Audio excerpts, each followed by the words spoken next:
तो आज है 30 मार्च और आज से नवरात्रे शुरू हो रहे हैं। तो आप सभी को नवरात्रों की बहुत बहुत ज़्यादा शुभकामनाएं और माता रानी से अरदास लगाते हैं कि हमारी जो भी मन्नतें हैं वो इस साल सबकी पूरी हो जाए।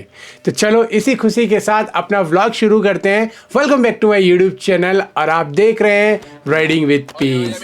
जय माता दी, लेट्स रॉक।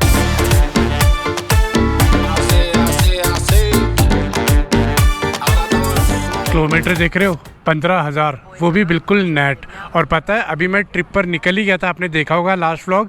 तो भैया अपन इसकी सर्विस कराना भूल गए। मुझे लग रहा था कि 20,000 पे होगी, लेकिन इसकी हर सर्विस 5,000 किलोमीटर पे होती है। लेकिन जो इसका इंजन ऑयल है वो हर 10,000 किलोमीटर पे चेंज होता है। तो मैंने कल जाके इसकी सर्विस कराई, पता लगा आगे वाले इसके डिस्क पैड ख़त्म हो गए हैं।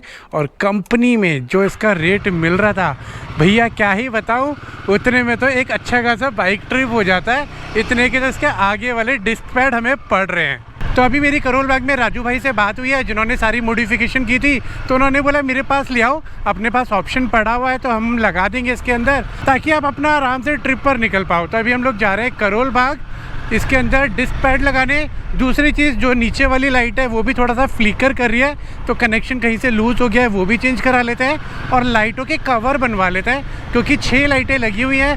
पुलिस वालों की नज़र पड़ेगी तो आपको पता है कि फिर चालान वगैरह कटने का डर रहता है। तो अभी सबसे पहले ये 2 काम करने अपने को, तो करोल बाग जा रहे हैं। बाकी अभी कमेंट करके बताना कि आपको आवाज़ कैसी आ रही है। मैंने हेलमेट का माइक चेंज कर दिया है।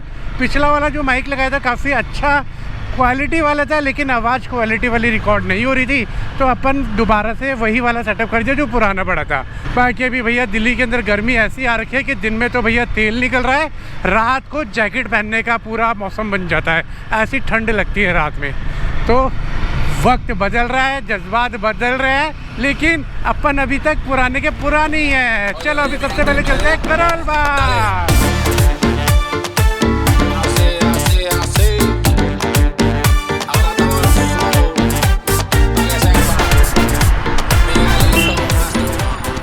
भाई साहब संभाल के उड़ा दोगे, नहीं तो भाई ये कहाँ लेके जा रहा है, हद ही है।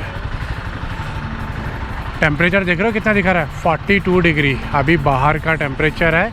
मुझे शुक्र है इंडिया गेट के आसपास ना इस तरीके से बहुत सारे पेड़ लगे हुए हैं, तो गर्मी से बच जाते हैं। नहीं तो अभी जैसी हालत मेरी राजस्थान से वापस आते आते हुई थी ना, वही हालत मेरी यहाँ पे भी हो जाती। अरे भाई साहब, इन स्कूटी वाले भाई साहब ने तो कौन सी है -10 वाली जैकेट पहनी हुई है। इतनी गर्मी में 42 डिग्री टेम्परेचर में जैकेट, बड़े तेजस्वी लोग हैं भाई, बड़े तेजस्वी लोग हैं।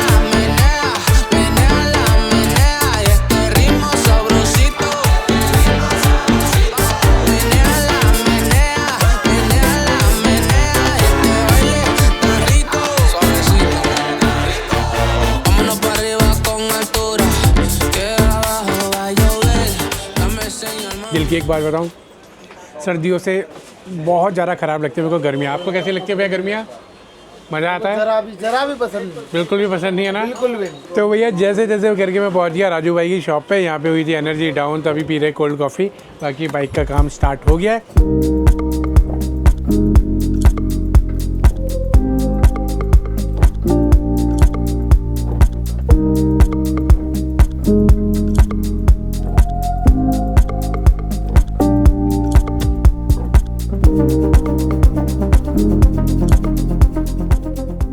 ये राजू भाई, ये जेएसपा जी, ये जटपा जी, ये फिर जेएसपा जी, फिर जेएसपा जी। अब राइडिंग में भी सर सैम भैया, ये लग गया सैम भैया का स्टिकर। मजा आ गया। Thank God. चलो मिलते हैं जल्दी। ये लो स्टिकर लो। ओके। तो एक तो ये टूटी हुई थी, ये बदलवा दी। हमारा शीशा टूटा हुआ था, शीशा बदलवा दिया। और आगे के ब्रेक पैड ओरिजिनली डल गए, हमें आफ्टर मार्केट मिले ही नहीं, तो ब्रेम्बो के ही डलवाने पड़े। बाकी इसके लाइट के कनेक्शन हमारे लूज़ हो गए थे, वो भी हमने करवा दिए। बाकी अभी सीधा निकलते हैं हम लोग यहाँ से अपनी दूसरी जगह पे जहाँ पे हमारा काम हो सके।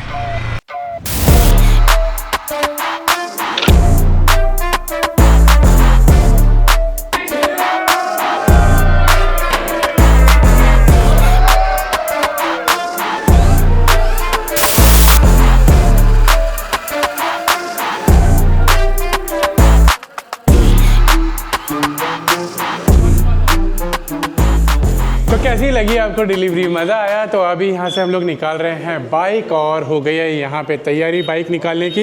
एंड यू नो व्हाट, इस बाइक में ना सबसे अच्छी बात ये है कि इसके अंदर ना रिवर्स गियर भी है। ये देखो रिवर्स गियर, वरना 50 लाख की बाइक में आता है। सही बात है। हाँ हाँ सच में R18 में आता है, GTL में आता है, 36 लाख तक में आ जाता है। Sorry my mistake. वैसे जीरो हटा दिया। सिर्फ 36 लाख में आ जाता है रिवर्स, सिर्फ 36 लाख।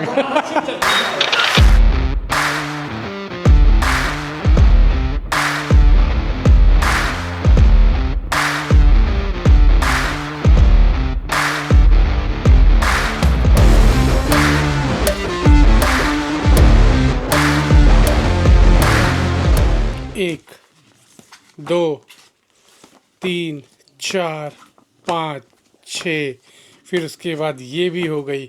अभी देखो कितना बड़ा पैकेट ये रखा है यहाँ पे, अभी ये भी पैक हो रहा है, अभी उधर भी पड़ा है। और इस छोटे से बच्चे को देख के लग रहा है ये इतनी सारी बुक्स को अपने इस दिमाग में डाल पाएगा। तो जैसे जैसे ज़माना बढ़ता जा रहा है ना, वैसे वैसे ना चीज़ें भी बहुत ज़्यादा हाई होती जा रही है। हमारे टाइम पे तो यार इतनी सारी चीज़ें नहीं हुआ करती थी, लेकिन आज की डेट में इतना छोटा सा, मतलब नर्सरी में इसका एडमिशन हुआ है। और बुक्स देख लो और फीस, भाई साहब एडमिशन की क्या फ़ीस बताऊँ मैं आपको। मैं जितनी मैंने ना शायद कॉलेज तक पढ़ाई कर ली होगी और मेरे जितने पैसे लगे होंगे उतने में सिर्फ इसका एडमिशन हुआ है। शायद उसमें भी पैसे बच जाएंगे। मैं समझ रहे हो ना मेरा कहने का मतलब। और बाकी अभी हर महीने की जो इसकी फ़ीस है वो लगभग मान लो कि अगर मैं 15-16 लाख की कोई गाड़ी लेता हूँ ना, उसकी इंस्टॉलमेंट मैं आराम से पे कर सकता हूँ। अब देख लो ज़माना कैसे कैसे बढ़ता जा रहा है और कैसे महंगाई आसमान छू रही है। अब ये अकेला बच्चा कितनी चीज़ें झेलेगा। अब भैया फैमिली बढ़ाई है तो ये तो भुगतना पड़ेगा। तो एक काम करते हैं, कल सीधा सुबह स्कूल में मिलता है गुड्डा के, क्योंकि कल इसका फर्स्ट डे होने वाला है।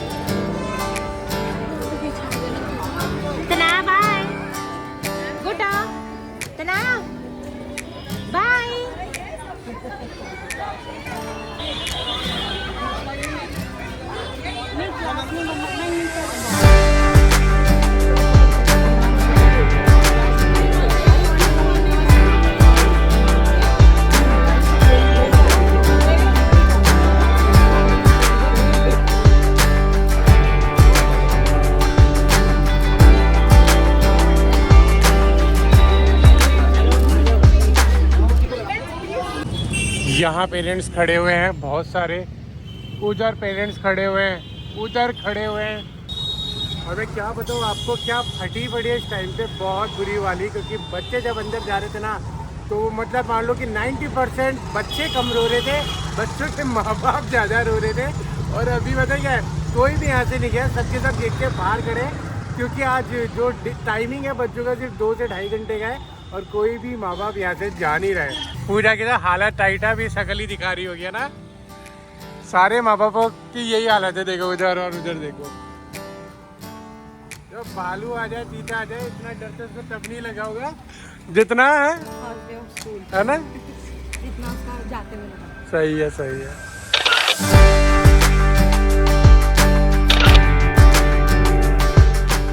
तो जो भी अभी तक आपने इस व्लॉग के अंदर देखा, ये थी पिछले 5 से 6 दिन की कहानी जो मैंने थोड़ी थोड़ी रिकॉर्ड करी है और आगे पीछे करके आपको आज के व्लॉग में दिखा दी। अब क्या कर सकता हूँ मैं, अपनी लाइफ में ना ऐसा स्टक हो रखा हूँ कि एक तरीके से पूरा फ्री हूँ, लेकिन काम ऐसे ऐसे पॉइंट पे, ऐसे ऐसे टाइम पे सेट हो रखे ना, जिसकी वजह से मैं कुछ कर भी नहीं पा रहा हूँ और घर की रिस्पॉन्सिबिलिटीज़ भी निभाना बहुत ज़रूरी है। जैसे गुड्डा का फर्स्ट डे ऑफ स्कूल और फिर उसकी चीज़ें अरेंज करना, स्कूल जाना, बहुत सारी चीज़ें ऐसे हैं कि वो सारा प्रेशर ना मैं पूजा के ऊपर डाल नहीं सकता, क्योंकि वो फिर आप समझ रहे हो ना, वो घबरा जाएगी।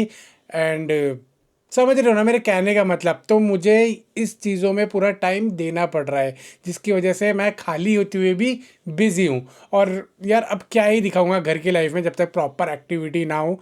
तो इसीलिए अपन थोड़ा थोड़ा गैप करके इस तरीके से वीडियो डाल रहे हैं। अभी मेरे सामने देखो 2 सिचुएशंस है कि या तो मैं ट्रैवलिंग छोड़ दूं और घर रहते हुए कुछ अलग तरीके का कंटेंट बनाऊं और आप लोगों के साथ रेगुलर शेयर करूं, या फिर जिस तरीके से गैप होकर अभी मैं कंटेंट बना रहा हूं, ट्रिप पर जा रहा हूं, इसी तरीके से कंटिन्यू रखूं। तो मेरी लाइफ का भी वो वाला फेज़ चल रहा है जिसमें आपको पता है ना कि एक सिंगल रहते हुए सारी रिस्पॉन्सिबिलिटीज़ निभानी पड़ती है। तो अभी अपने साथ वही सिचुएशन घट रही है जो मैं डिस्क्राइब नहीं कर सकता। जो लोग इस सिचुएशन से गुजर चुके हैं वो मेरी बात को समझ पा रहे होंगे। बाकी यही था अभी तक के व्लॉग में। जो पाजी ने बाइक लिया है वो इलेक्ट्रिक बाइक है, तो अगर आप उस बाइक के बारे में जानना चाहते हैं तो मेरे को कमेंट करके बता देना, मैं अच्छे से वीडियोस वगैरह शूट कर दूंगा।